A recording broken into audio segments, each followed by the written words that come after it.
Over the last weeks we have discussed the free gifts of God to the Christian, his grace and his righteousness. There is always a danger when gifts have no cost attached to them. The human tendency is to take them for granted, and with that comes the danger of them being undervalued or mistreated. The Apostle Paul was well aware of this human failing, and he warns his Christians in Rome. What then? Shall we sin because we are not under the law but under grace? By no means. Don't you know that when you offer yourselves to someone as obedient slaves, you are slaves of the one you obey, whether you are slaves to sin, which leads to death, or to obedience, which leads to righteousness? But thanks be to God that though you used to be slaves to sin, you have come to obey from your heart the pattern of teaching that has now claimed your allegiance. You have been set free from sin and have become slaves to righteousness. The heart of God is broken when Christians trade on his mercy, grace and righteousness, living their lives as do many non-Christians, and presuming that no matter what their actions, God will forgive. One of the great dangers of living under grace is the temptation to abuse it, to presume on God's grace, referred to by Dietrich Bonhoeffer in his book The Cost of Discipleship as cheap grace. One of the great distractions in the kingdom lifestyle is the disease of spiritual complacency, the tendency just to take our citizenship in the kingdom of God for granted and live as we were somehow on autopilot. We cannot live as under the law, fearing each error will somehow banish us from the kingdom. However, we must live with an acute awareness of the precious gifts God has bestowed upon us. In his letter to the church at Corinth, Paul has an acute awareness of their privileged standing and reminds them of their unique place. For we are the temple of the living God. As God has said, I will live with them and walk among them, and I will be their God, and they will be my people. One of the defences against spiritual complacency is to realise that we are God's temple and he lives within us. I would be thy holy temple, sacred and indwelt by thee. Naught then could stain my commission. 'Tis thy divine charge to me. Seeking to mirror thy glory, living to answer thy call. Each faithful vow now renewing, gladly I yield thee my all. Time, health, and talents presenting, all that I have shall be thine. Heart, mind, and will consecrating, no longer shall they be mine. Oh, for a heart of compassion, moved at the impulse of love, lost ones to bring to thy footstool, thy gracious riches to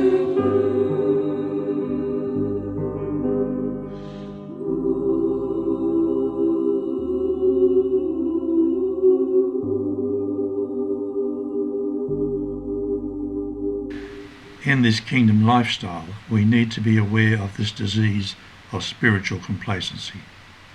The reality of humanity is that familiarity breeds a sense of complacency and contentment, a fact that troubled the early Christians.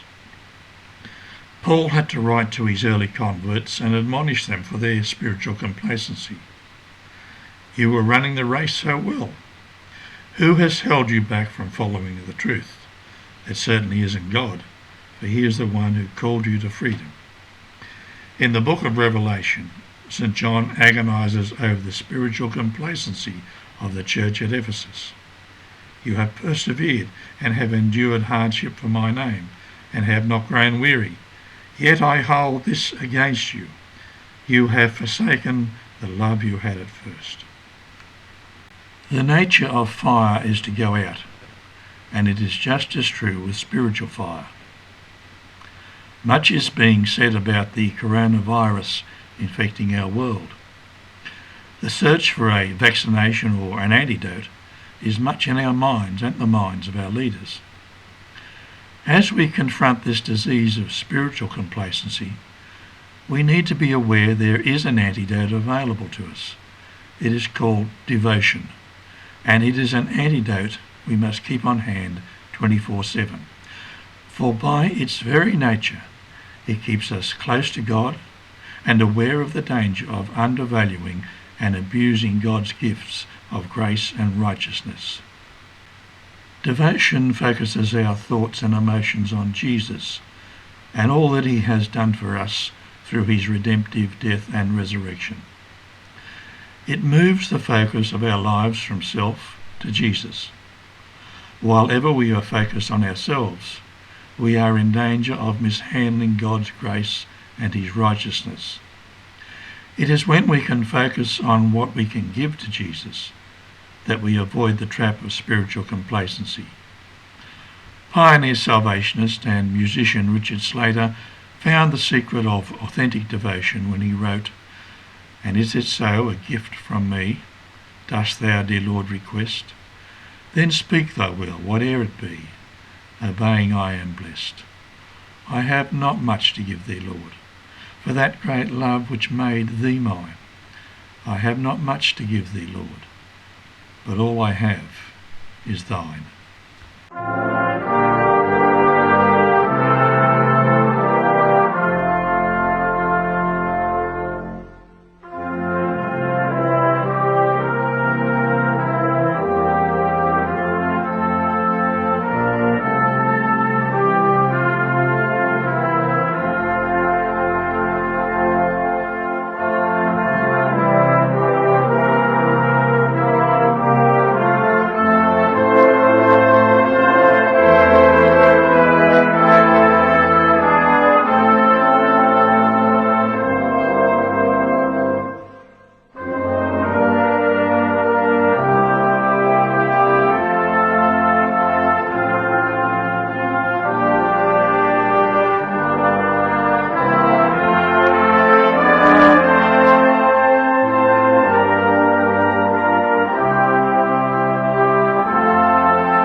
The secret of a close relationship with God is found in the thoughts presented in Richard Slater's song, the total surrender of all self to God, our time, our talents and our heart. While ever we are persuaded about this total surrender, the danger of spiritual complacency is greatly diminished. There is a sense in which Slater's song can be for us a daily prayer. It is when we come in authentic devotion, in an act of total and unqualified surrender, when we respond without conditions, that we position ourselves in the place of valuing God's grace and his righteousness.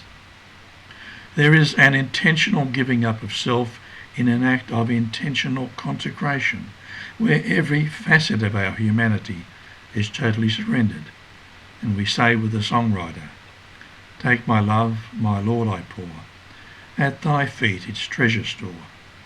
Take myself, and I will be ever, only, all for thee."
Perhaps one of the surprises we find is that when we have come to the place of daily and total surrender, there comes a freedom and an inner sense of the presence of God that maybe we hadn't quite anticipated. The true seeker after the presence of God will never be disappointed. In these next few moments, as you listen to the next track, can I invite you into an attitude of devotion and surrender? May you find an overwhelming sense of God's presence as you make this prayer today, in this quiet moment, still before your throne, conscious of your presence, knowing I am known. In this quiet moment, set my spirit free. In this quiet moment, make a better me.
If we want to avoid the disease of spiritual complacency and distractions in the kingdom lifestyle, we must live with an acute awareness of the precious gifts God has bestowed on us, and that involves a total surrender. There is a sense in which this devotion and total surrender ought to be part of our everyday existence. Hymn writer Charles Christian understood the significance of total surrender when he wrote, "Lord, my will I here present thee, gladly now, no longer thine. Let no evil thing prevent me, blending it with thine. Lord, my life I lay before thee. Hear this hour the sacred vow. All thine own I now restore thee, thine for ever now."